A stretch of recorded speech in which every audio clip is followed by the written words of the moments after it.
Hi guys, मेरा नाम गौरव है और आज मैं आपका स्वागत करता हूँ इस नई एक्सेल ट्यूटोरियल वीडियो में, जहाँ पर हम सीखेंगे, देखने वाले हैं कि एक्सेल 365 और गूगल शीट्स में एक फंक्शन होता है फिल्टर फॉर्मूला होता है। लेकिन पर जो एक्सेल के पुराने वर्जन्स हैं 2016 वगैरह, उन सब में सॉरी उन सब में मतलब कि ये फिल्टर फंक्शन नहीं होता है। तो अगर तो जिनके पास मतलब कि एक्सेल 2016 है या ओल्डर वर्जन है, वो फिल्टर फंक्शन कैसे यूज करें, तो उसका एक बहुत ही ultimate advanced Excel formula use होता है। एरे फॉर्मूला उसे कह सकते हैं हम। उसी कैटेगरी का फॉर्मूला होता है, सॉरी, उसी कैटेगरी का फॉर्मूला होता है। तो उसके उससे हमारा ये फिल्टर फॉर्मूला की एग्जैक्ट रेप्लिका बन जाता है। तो उससे हम मतलब क्या करेंगे, मैं यहाँ पर कंडीशन जैसे मैंने यहाँ पर लिखा 1, और मैंने क्या करा, यहाँ पर जो भी मैं लिखूं 1 2, अगर मैं 1 लिखता हूँ तो मेरे को यहाँ पर नीचे जहाँ पर मैं फॉर्मूला लगाऊंगा वहां पर मुझे ये वाली रो मिल जाए पूरी, ये वाली रो मिल जाए पूरी, ये वाली रो मिल जाए पूरी। अगर मैं यहाँ पर लिखूंगा 2, तो यहाँ पर मुझे ये वाली रो मिल जाए नीचे जहाँ फॉर्मूला लगाऊंगा मैं, और एक ये वाली रो मिल जाए मुझे। तो ये हम देखने वाले हैं कैसे हम इसे स्क्रैच से फिल्टर फॉर्मूला को बिल्ड कर सकते हैं। एक्सेल के स्मॉलर से स्मॉलर वर्जन में भी ये काम करेगा, मतलब कि बहुत बेसिक फॉर्मूले से हम फंडामेंटल फॉर्मूला का यूज करके, कई सारे कॉम्बिनेशन फॉर्मूले के यूज करके ये बनाने वाले हैं हम आज। तो ये हमारा रहेगा अल्टीमेट एडवांस्ड एक्सेल ट्यूटोरियल पे एक्सपर्ट गौरव। तो हम यहाँ पर अब देखते हैं, यहाँ पर हमने कर देते हैं, जैसे 2 कर दिया हमने, और यहाँ पर अब हम इसे कॉपी कर लेते हैं। अब इसमें एक चीज का आपको ध्यान रखना है, जब अगर आपका टेबल का साइज इतना बड़ा है यहाँ से यहाँ तक, तो आपको ये पूरा टेबल कॉपी करना पड़ेगा। फिर इसे यहाँ पर पेस्ट कर देंगे।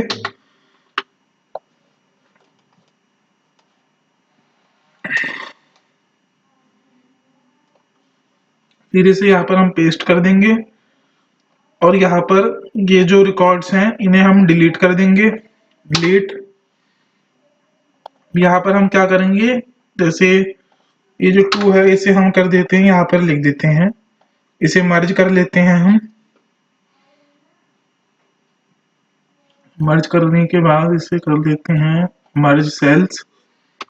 2 एंटर किया हमने, इसे हम कर देते हैं इधर,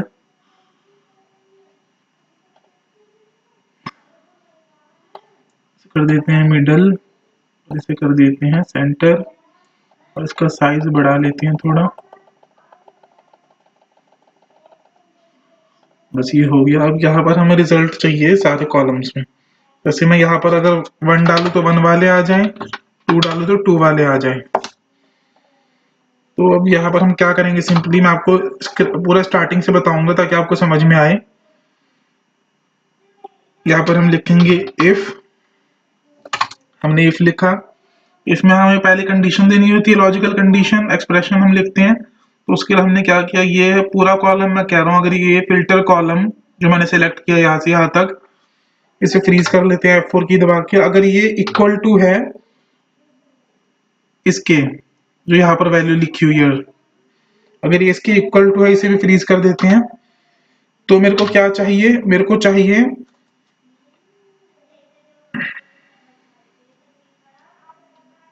रो,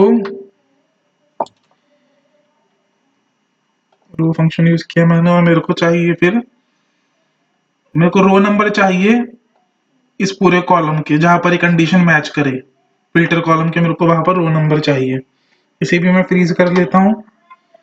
देखिए यहाँ पर भी B4 to B8 है, यहाँ पर भी B4 to B8 है, रो फंक्शन के अंदर भी। तो यहाँ पर अब हमने इसे क्लोज कर दिया, और इसे हमने फॉल्स कंडीशन हम नहीं डालेंगे, वो ऑप्शनल होती है। हमने ट्रू कंडीशन डाल दी, वैल्यू इफ ट्रू, तो क्या चाहिए हमें, अगर ये लॉजिकल एक्सप्रेशन की ये वाली वैल्यू ट्रू होगी तो हमें ये चाहिए, हम क्लोज कर देंगे। फॉल्स कंडीशन मैंडेटरी नहीं होती है डालना। यहाँ पर हमने एंटर किया, तो अब यहाँ पर हमें कुछ ऐसा आउटपुट मिल रहा है, आप देख पा रहे हैं, ये हमें कुछ ऐसा आउटपुट दे रहे हैं, मतलब कि B4 is equal to G4, मतलब कि ये 2 की इक्वल हो। तो मतलब कि इसने क्या किया, पहला वाले में फॉल्स डाल दिया। ये आप समझिए, यहाँ पर जैसे पहली रो की बात करते हैं, B4 to B8, मतलब कि ये पहले की बात हो रही है, B4 की बात हो रही है। यहाँ पे B4 इक्वल टू G4 है नहीं, तो यहाँ पर आ गया फॉल्स। अब यहाँ पर B5, यहाँ पर देखिए, यहाँ पर B5 आएगा, तो B5 इज इक्वल टू 2 है तो यहाँ पर रो क्या रहेगी हमारी, एक सेकंड, यहाँ पर रो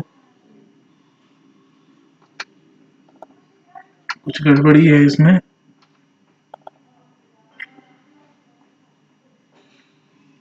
ये हमारा रहेगा,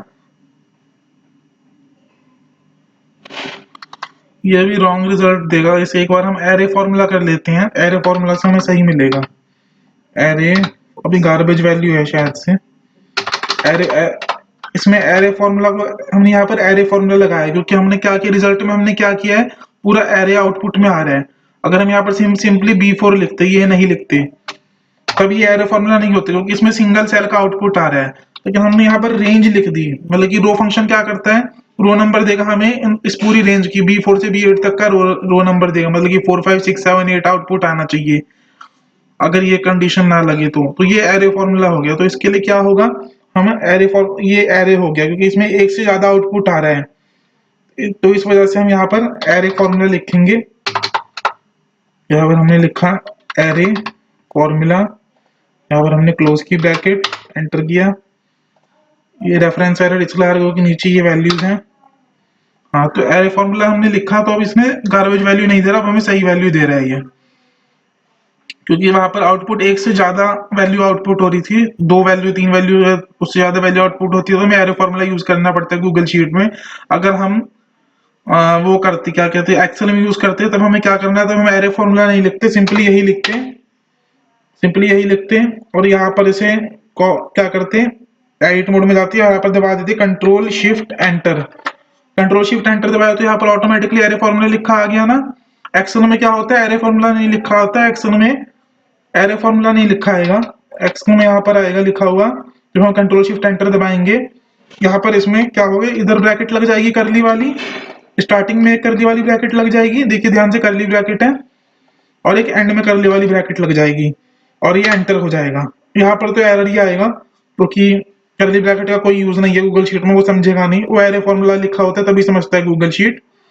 लेकिन करली ब्रैकेट लिखी आ जाती है एक्सेल के सारे वर्जन में जब हम कंट्रोल शिफ्ट एंटर दबाते हैं। फिर क्या होगा, जब करली ब्रैकेट लिखी आ जाएगी, हम इसे कॉपी करेंगे, नीचे तक पेस्ट कर देंगे, और हमें तब रिजल्ट शो करेगा। गूगल शीट में तो यहाँ पर नई डेमोन्स्ट्रेशन पॉसिबल है, उसके लिए एक्सेल के लोअर वर्जन में होगा, 2016 वगैरह में, सॉरी। तो ये था एक्सेल का। तो अभी तो हम गूगल शीट्स पे काम कर रहे हैं, तो अभी हम गूगल शीट्स का ही देखते हैं। तो क्या हुआ, यहाँ पर हमने एंटर किया, कंट्रोल शिफ्ट एंटर दबाया, control plus shift plus enter, array formula लिखा आ गया, एंटर किया हमने। अभी गार्बेज वैल्यू नहीं दे रहा हमें, बिल्कुल रियल वैल्यूज दे रहा है जो हमें चाहिए थी। वो कैसे, मैं आपको भी एक्सप्लेन करता हूँ।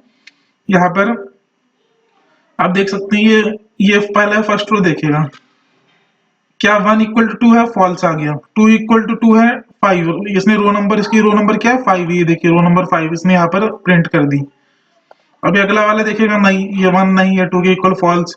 अब इसका इसने 7 क्यों प्रिंट करा, क्योंकि यहाँ पर रो नंबर क्या है, ये देखिए यहाँ पर 7 है, और यहाँ पर फॉल्स आ गया। वही अगर मैं यहाँ पर 1 करूं, तो अगर 1 कर देता हूँ, तो यहाँ पर देखिए रो नंबर 4 आ गया, 6 आ गया, 8 आ गया, राइट। तो इस हिसाब से हमारा फॉर्मूला काम कर रहा है, इसे एरे फॉर्मूला कहते हैं एक्सेल और गूगल शीट्स में। अब एक्सेल 365 में क्या होता है, आपको करली ब्रेसेस या लिखने की जरूरत नहीं पड़ेगी, करली ब्रेसेस या कंट्रोल शिफ्ट एंटर दबाने की जरूरत नहीं पड़ेगी। आप सिंपली फॉर्मूला लिख के एंटर मारेंगे, वो नीचे अपने आप फिल हो जाएगा, नीचे तक ऑटोमेटिकली जितनी उसकी वैल्यूज फिल होनी है नीचे तक सारा फिल हो जाएगा वो। मान लीजिए 5 आउटपुट आ रहे हैं, तो ये 5 रो यहाँ से भर जाएंगे अगर मैं यहाँ फॉर्मूला एंटर करूंगा। तो मान लीजिए 6 आउटपुट आ रहे हैं, यहाँ पर मैंने फॉर्मूला लिख के एंटर किया, तो एक्सेल 365 में क्या होगा, कोई कंट्रोल शिफ्ट एंटर दबाने की जरूरत नहीं है, एंटर करते ही नीचे की 1 2 3 4 5 6, ये 6 सेल्स अपने आप पॉपुलेट हो जाएंगी 6 आउटपुट से। और आउटपुट एक से ज्यादा कब होते हैं, जब हम आउटपुट के अंदर रेंज डाल देते हैं, सिंगल सेल डालता हूं मैं तभी, वो मैंने आपको बता दिया ऑलरेडी। तो ये हमारे यहाँ पर ये आ गया। अभी हमारा आधा काम, मतलब कि 40 to 60% हो गया है हमारा काम फिल्टर फंक्शन बनाने के लिए। अब हम इसमें क्या करेंगे, थोड़ी और लॉजिकल कंडीशंस लगाएंगे। एरे फॉर्मूला हमारे यहाँ पर आ गया है। अब हम क्या करेंगे, यहाँ पर हम स्मॉल फंक्शन यूज करेंगे। स्मॉल फंक्शन क्या करता है, जैसे मान लीजिए यहाँ पर है 1, यहाँ पर 13, यहाँ पर है 15, और यहाँ पर है 2। तो इनमें आप देख सकते हैं, इनमें सबसे स्मॉल क्या है, 2 है ना। और यहाँ पर मैं लिख देता हूँ 5। तो इनमें सबसे स्मॉल क्या है, 2 है। तो मैं क्या करूंगा, यहाँ पर इक्वल टू स्मॉल लिखा मैंने, स्मॉल फंक्शन स्मॉल, और यहाँ पर मैंने ये रेंज सेलेक्ट करी और यहाँ से मैंने लिखा मेरे को फर्स्ट स्मॉलेस्ट वैल्यू चाहिए, जो सबसे फर्स्ट नंबर है सबसे ज्यादा स्मॉलेस्ट है, तो वो मेरी आ गई यहाँ पर 2। अगर मैं इसे कहूंगा कि मेरे को सेकंड नंबर सबसे स्मॉलेस्ट वैल्यू चाहिए, तो यहाँ पर इसने कर दिया 5। अब मैं इसे बोलूंगा मेरे को क्या हो गया इसे, अब मैं इसे बोलूंगा मेरे को थर्ड नंबर सबसे स्मॉलेस्ट वैल्यू चाहिए, तो इसने 12, 12 0 2 5 के बाद 12। तो इस तरह से ये काम करता है। अगर मैं इसमें कर दूं कि मेरे को 6 नंबर पे चाहिए, तो एरर आ जाएगा कि उससे ज्यादा कोई है ही नहीं नंबर, 5 ही नंबर है यहाँ पे। तो ऐसे ये काम करता है स्मॉल फंक्शन। तो यही स्मॉल फंक्शन का हम लॉजिक यूज करेंगे। अब आप यहाँ पर देख सकते हैं, अगर मैं यहाँ पर लिख दूं स्मॉल, स्मॉल स्मॉल का मैंने स्मॉल में मैंने आपको दिखाया था, इसमें 2 आर्ग्यूमेंट लगते हैं ना, 2 पैरामीटर लगते हैं। पहला पैरामीटर हो गया हमारा रेंज, जो कि एरे फॉर्मूला है। फिर हम कॉमा लिख के सेकंड पैरामीटर लिखेंगे, जिसमें हमारा होगा कौन सी हमें स्मॉलेस्ट वैल्यू चाहिए, फर्स्ट सेकंड थर्ड कौन सी स्मॉलेस्ट वैल्यू। तो वो हम देख सकते हैं यहाँ पे, यहाँ से स्टार्ट हो रहा है हमारा। मान लीजिए ये फर्स्ट रो होगी, ये सेकंड होगी, ये थर्ड होगी, ये फोर्थ होगी, फिफ्थ हो गई। तो क्या करूंगा, अभी मैं फर्स्ट रो पे हूं, तो मेरे को क्या चाहिए, मुझे यहाँ पर फर्स्ट स्मॉलेस्ट वैल्यू चाहिए। मतलब कि मैं रो में लिखूंगा 1 2 1। मतलब कि मैंने, इसका मतलब क्या होता है कि पहली रो पूरी, मतलब कि इसका आउटपुट क्या होगा, इसका आउटपुट हमेशा 1 ही होगा। लेकिन आपने देखा, तो मैं इसे नीचे ड्रैग करूंगा तो ये 2 बन जाएगा ड्रैग करने के बाद। वो दिखाऊंगा मैं आपको कैसे। अभी मैंने एंटर किया, मैंने किया, यहाँ पर आ गया 5। 5 क्यों आया, क्योंकि यहाँ पर आप देख रहे थे हमारा एरे फॉर्मूला का, ये हमारा एरे फॉर्मूला था। इसका आउटपुट क्या आ रहा था, फॉल्स 5 फॉल्स 7, फॉल्स 5 फॉल्स 7 आ रहा था। याद रखना इसे, फॉल्स 5 फॉल्स 7। तो लेकिन पर जब मैंने इसमें स्मॉल फंक्शन लगाया, तो इसने क्या किया, ये कह रहा है कि फर्स्ट, सबसे ज्यादा फर्स्ट स्मॉलेस्ट वैल्यू चाहिए मुझे। तो वो तो 5 था, हमें पता है। यहाँ पर फॉल्स आ रहा था, इधर 5 लिखा आ रहा था, इधर फॉल्स आ रहा था, इधर 7 लिखा आ रहा था। मतलब कि फिफ्थ रो सेवंथ रो।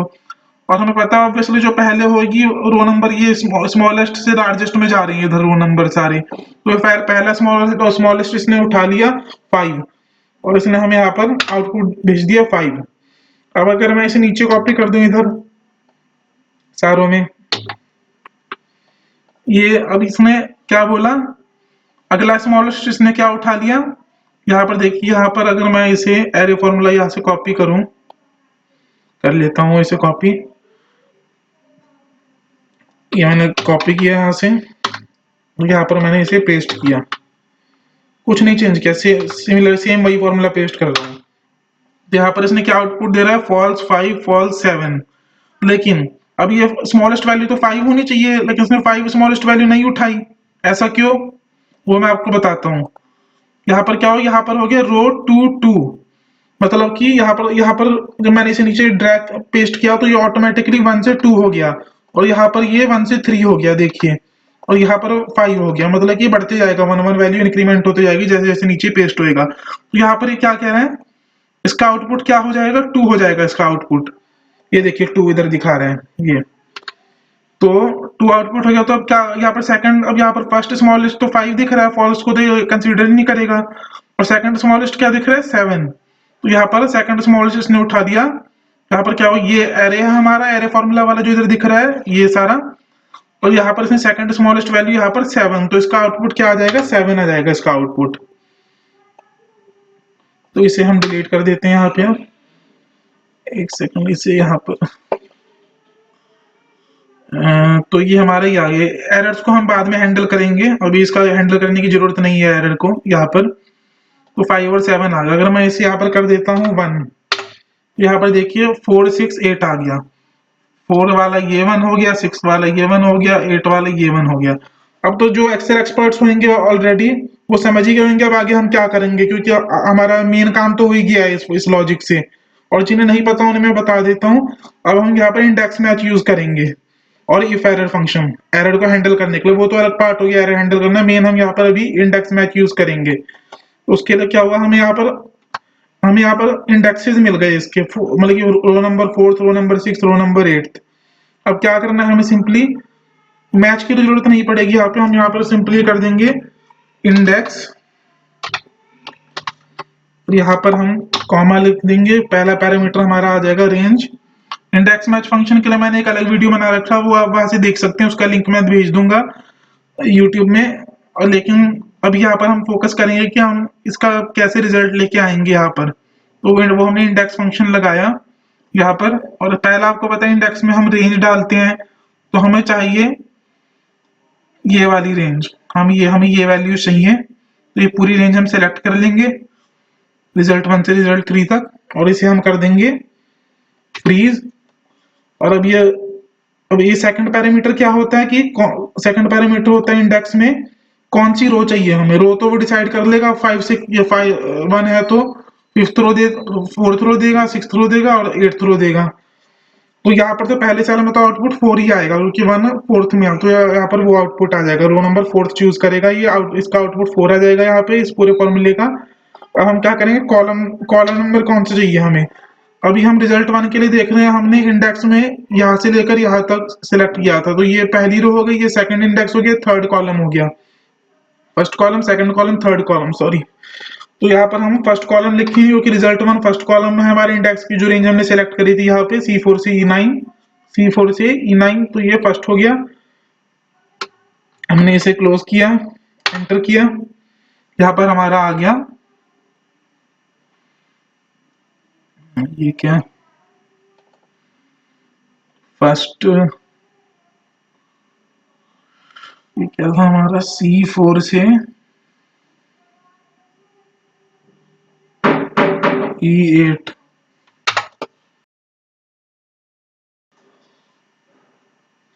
अब हमने यहाँ पर D इसलिए आ रहा है क्योंकि हमें यहाँ पर क्या करना था, यहाँ पर हम क्या कर सकते हैं, क्योंकि यहाँ पर स्मॉल का आंसर, इस पार्ट का हमारा क्या आ रहा है, इस पार्ट का आउटपुट हमारा आ रहा है, हमें पता है इस पार्ट का आउटपुट आ रहा है हमारा 4। तो हमने इंडेक्स सेलेक्ट किया था हमने यहाँ से यहाँ तक इंडेक्स की रेंज, तो 4 क्या हो गया, 1 2 3 4, इसलिए यहाँ पर D शो कर रहा है। तो उसके लिए हमें क्या करना पड़ेगा, उसके लिए हमें क्या करना पड़ेगा, उसके लिए हमें सिंपली क्या करना पड़ेगा, हमने क्या किया था यहाँ पर,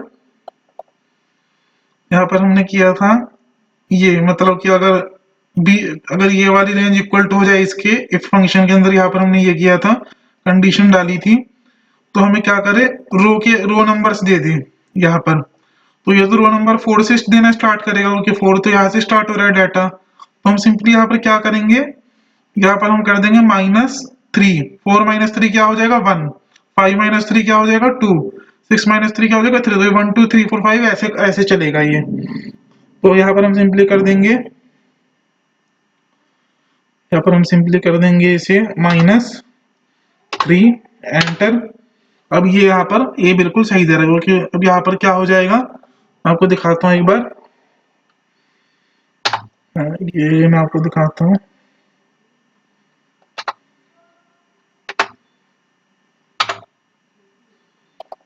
और क्या,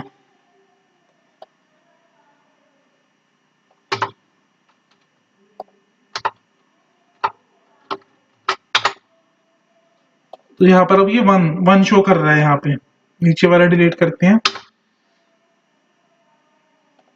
अब इसे कॉपी कर देते हैं नीचे तक। अब देखिए 135, मतलब कि 135 यहाँ पर 1 2 3, तो 3 आ गया यहाँ पे, 4 5 1 1 3 5 ऐसे शो कर रहा है अभी ये। तो यही इसका बेनिफिट हुआ, हमने -3 किया, वहां पर -3 लिखा, तो उसका ये बेनिफिट हमें मिला। तो हमें ये ए यहाँ पर, अब यहाँ पर इंडेक्स लगा के ए मिल गया हमें। अब यहाँ से हम इसे कॉपी करेंगे, नीचे तक पेस्ट कर देंगे। अब हमें यहाँ पर 1 के रोज मिल गए, 1 के रोज हो गए ACE, यहाँ पर हमें ACE मिल गया, ACE रिजल्ट 1 का।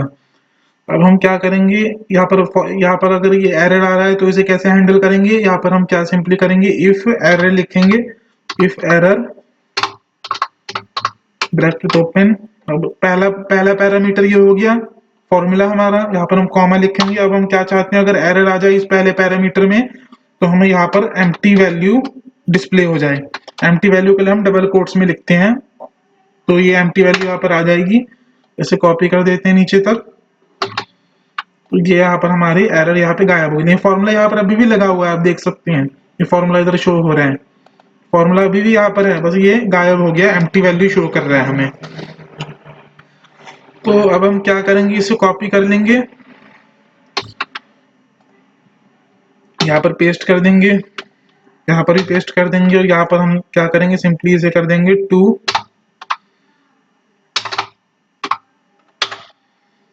इसे भी हम यहाँ पर इसे 2 कर दिया, इसे हम यहाँ पर कर देंगे, सॉरी, इसे हम यहाँ पर कर देंगे कॉलम वाले को 3,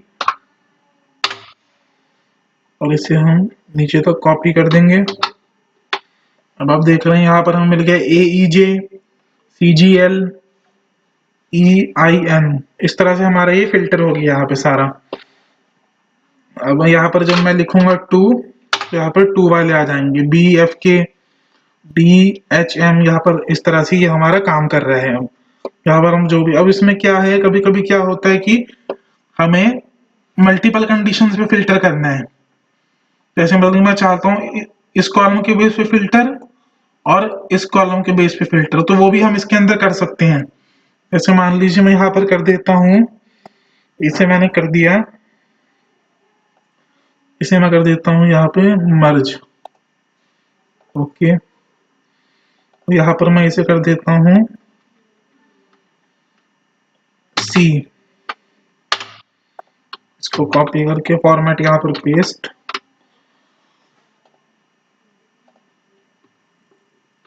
और इसे यहाँ से कॉपी, यहाँ पर बॉटम बॉर्डर आ गया। तो मेरे को ये दो मेरी फिल्टर कंडीशंस होगी, इसे मैं नाम दे देता हूँ फिल्टर 1, इसे मैं नाम दे देता हूँ फिल्टर 2, इसका नाम हो गया रिजल्ट 2 एंड रिजल्ट 3। ये दो कॉलम मेरे हो गए फिल्टर के, ये हो गया मेरा रिजल्ट 1, ये हो गया मेरा रिजल्ट 2, और ये भी होगा मेरा रिजल्ट 1, ये हो गया रिजल्ट 2। इसमें हम मल्टीपल कंडीशंस, कितने भी कॉलम्स की कंडीशंस दे सकते हैं हम इसके अंदर। तो अब यहाँ पर ये कैसे होएगा हमारा, जैसे यहाँ पर हमने किया था, ये हमारा फॉर्मूला था, यहाँ पर इसे देख लेते हैं फॉर्मूला बार में। इफ एरर हमारी क्या, इफ कंडीशन क्या चल रही थी, if this is equal to, if this column is equal to this. तो यहाँ पर हम क्या करेंगे, हम मल्टीपल कंडीशंस पे करना है, तो दोनों कंडीशन हमारी ट्रू होनी चाहिए, तो हम यूज करेंगे एंड फंक्शन का। अगर कोई एक कंडीशन ट्रू हो तो हम यूज करते हैं और फंक्शन का। तो एंड फंक्शन हमने यूज किया, यहाँ पर ब्रैकेट क्लोज किया, ये हमारी पहली कंडीशन होगी एंड फंक्शन की। दूसरी कंडीशन हम यहाँ पर डालेंगे, ये वाला कॉलम की value if it is, freeze कर देंगे इक्वल टू ये वाले सेल की वैल्यू के इक्वल हुआ, फ्रीज कर देंगे, तो हमें ये आउटपुट चाहिए। तो इसे एंटर करते हैं, अभी शायद से गार्बेज वैल्यू मिल रही है हमें,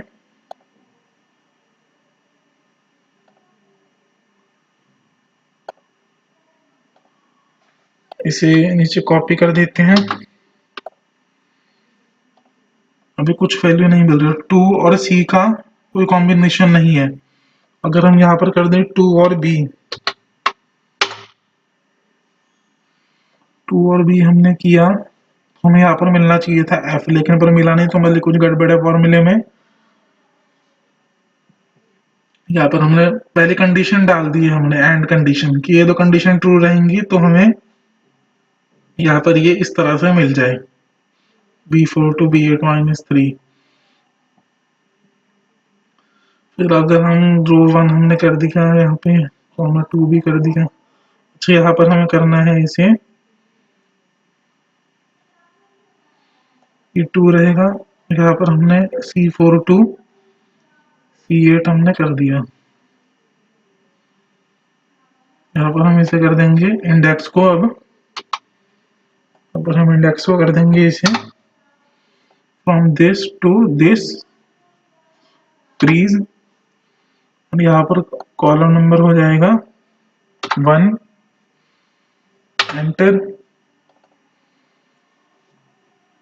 अब यहाँ पर स्मॉल फंक्शन हमारा यहाँ पर चल रहा है। उसने क्या किया, इफ दिस इज ट्रू, मतलब कि टू और बी ट्रू हो जाए तो हमें ये एक बार इसे निकाल के देखते हैं बाहर, इफ वाले फॉर्मूले को यहाँ से कॉपी कर लेते हैं।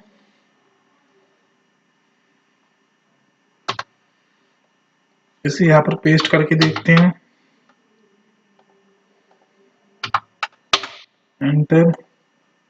कोई यहीं पर सिंटैक्स इशू आ रहा है ब्रैकेट का, एंटर। ब्रैकेट का इशू आ रहा है तो यहाँ पर अब इसे हम एरे फॉर्मूला के लिए कंट्रोल शिफ्ट एंटर दबाएंगे, एंटर। फॉल्स।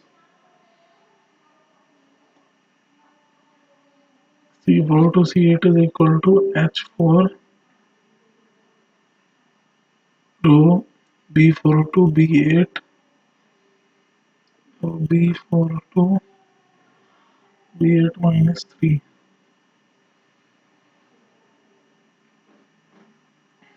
इसका हम पहले देखते हैं,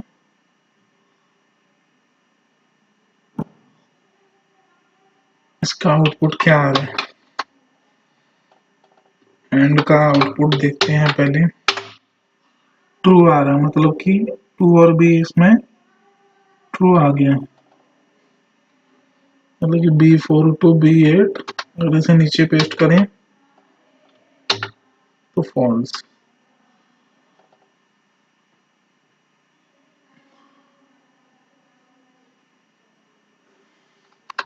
अगर मैं यहाँ पे कर दूँ 1, यहाँ पे कर दूँ मैं A,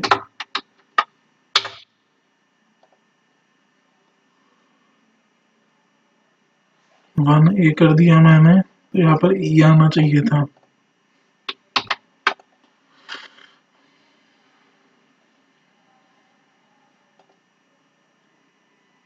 फॉर्मूला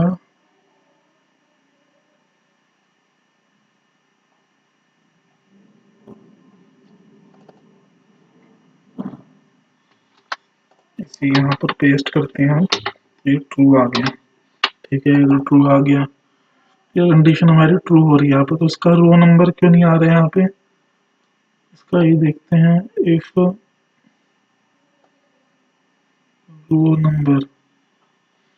रो नंबर यहाँ पर आनी चाहिए इसकी, रो is B4 to B8, B4 to B8, इसका रो नंबर यहाँ पर 4 आ जाना चाहिए। This is true here.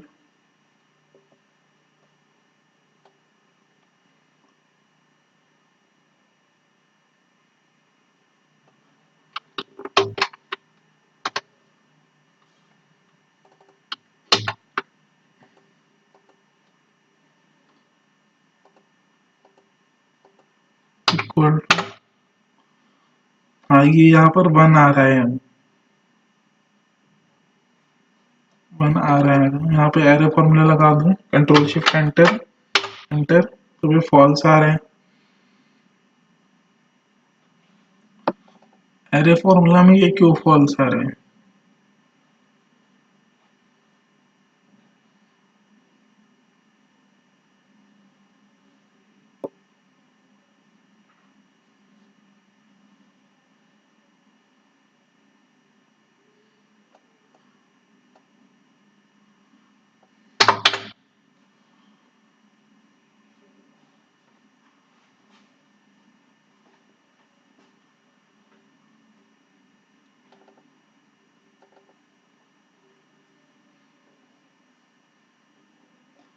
अगर मैं इसे यहाँ पर कर दूं, ये मैं हटा दूं यहाँ से,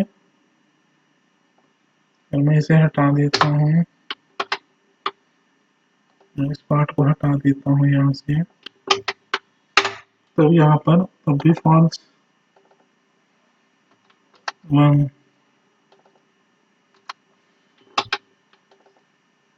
इस पार्ट को मैंने हटा दिया,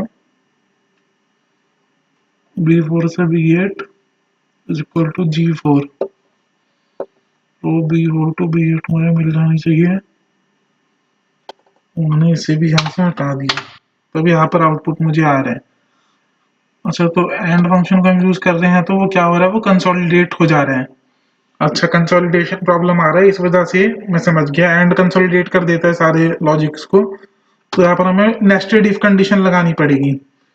मैं समझ गया, नेस्टेड इफ कंडीशन हम यहाँ पर लगाएंगे। नेस्टेड इफ कंडीशन यहाँ पर क्या होगा, एंड की जगह हम कर देंगे, यहाँ पर हमने क्या किया, एक इनर इफ लगाएंगे। इनर इफ तो हो गया इसके लिए,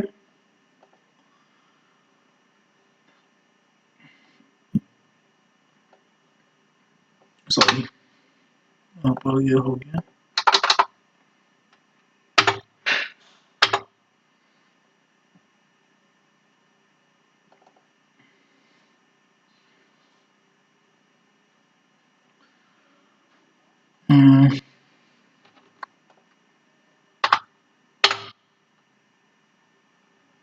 टू ए तो यहाँ पर है ही नहीं, तो ये इसलिए ऐसे हो रहा है। अभी हमें कंडीशन लगाई नहीं है, इसे हम कर देते हैं यहाँ पे टू बी। अब हम यहाँ पे नेस्टेड इफ लगाते हैं, if this is true then it should be this, this is true then it should be this,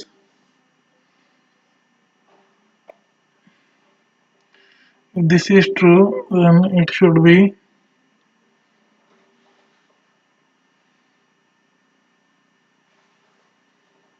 this is true then it should be,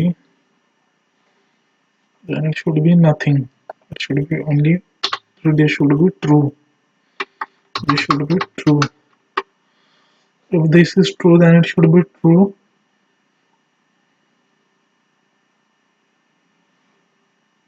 और अगर ये ट्रू हो गया तो ट्रू वहां पर आ जाएगा, नहीं, यहाँ पर हम लगाएंगे एक और if condition, if this is true then we will check this condition, we will check this condition freeze is equal to this condition freeze, if this is true then it should, then we will check this condition, and if this will also be true then we will populate this, we will populate this output, we will cut it from here and we will paste it here. So if this condition will be true then we will go to inner if loop, then we will go to inner if statement, if this condition of inner if statement is true then it will output this, otherwise it will output false, sorry, now we will enter it। अब यहाँ पर हमें f मिल गया, देख सकते हैं 2b का output आ गया f। अगर मैं यहाँ पर भी कर दूं 2b और इसे नीचे कॉपी पेस्ट कर दूं फॉर्मूले को, तो मेरा h भी यहाँ पर अब आ गया है। अब मैं इसे यहाँ से कॉपी कर लेता हूँ। यहाँ पर मैंने आपको दिखा दिया कि हम कैसे दो कंडीशंस के बेसिस पर भी कर सकते हैं। यहाँ पर मैं इसे सिंपली 2 कर दूंगा सेकंड कॉलम के लिए, इसे भी सिंपली मैं कर दूंगा यहाँ पे सेकंड कॉलम के लिए 2, तो ये आ गया एफ के एच एम 2b मैच होके। तो ऐसे हम कितनी भी नेस्टेड इफ कंडीशन लगा के वहां पर कितनी भी कंडीशंस के बेसिस पे, एक यहाँ पर 2 कॉलम की कंडीशंस के बेसिस पे हमने प्रिंट किया है, हम 3 4 5 कितने भी कॉलम्स के बेसिस पे कर सकते हैं। या मान लीजिए यहाँ पर वैल्यूज दे रखी है 100 3000 4000, तो मेरे को यहाँ पर कंडीशन देनी है पहले कॉलम की कि जहां पर वैल्यू ग्रेटर देन 100 और लेस देन 5000 हो, तो ये कंडीशन के बेसिस पर मैं फिल्टर कर सकता हूँ। जैसे मैंने सपोज यहाँ पर ऑप्शन दे दिया, इधर मैंने लिख दिया फ्रॉम, इधर लिख दिया 2 और फ्रॉम के नीचे लिख दिया मैं कोई भी आउटपुट देता हूँ 50,000, उस बेसिस पे वो मेरे को फिल्टर करके देगा। तो ये बहुत ही ज्यादा फ्लेक्सिबल है, हर तरह से कस्टमाइज किया जा सकता है, अपने नीड्स के हिसाब से टेलर किया जा सकता है। मतलब कि जो फिल्टर फंक्शन हम यूज करते हैं उसके सारे फीचर्स इसमें आ सकते हैं। बस ये फॉर्मूला थोड़ा कॉम्प्लेक्स हो जाता है, अल्टीमेट एडवांस लेवल का फॉर्मूला हो गया एक्सेल का। तो ये हम देख सकते हैं गूगल शीट्स में हमने सिंपली क्या किया, जब हम कंट्रोल शिफ्ट एंटर करते हैं तो ये एरे फॉर्मूला लिखा आ जाता है, लेकिन पर वहां पर कर्ली ब्रेसेस आएगा। तो बस यही डिफरेंस होता है लेकिन एक्सेल 365 में वो ऑटोमेटिकली नीचे पॉपुलेट हो जाता है, हमें एरे फॉर्मूला या कर्ली ब्रेसेस लिखने की जरूरत नहीं पड़ती है।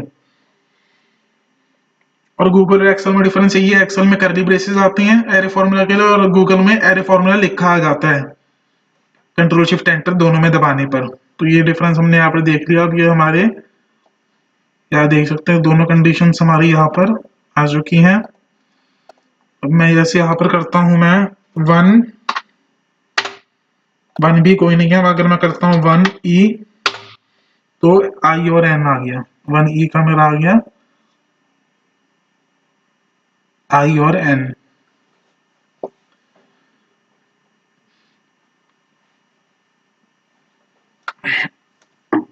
सो गाइस थैंक यू। आज आपने, मैं आशा करता हूँ बहुत कुछ सीखा होगा आपने इस वीडियो में।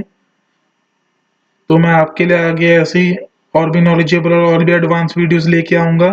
तब तक के लिए good bye, take care, thank you.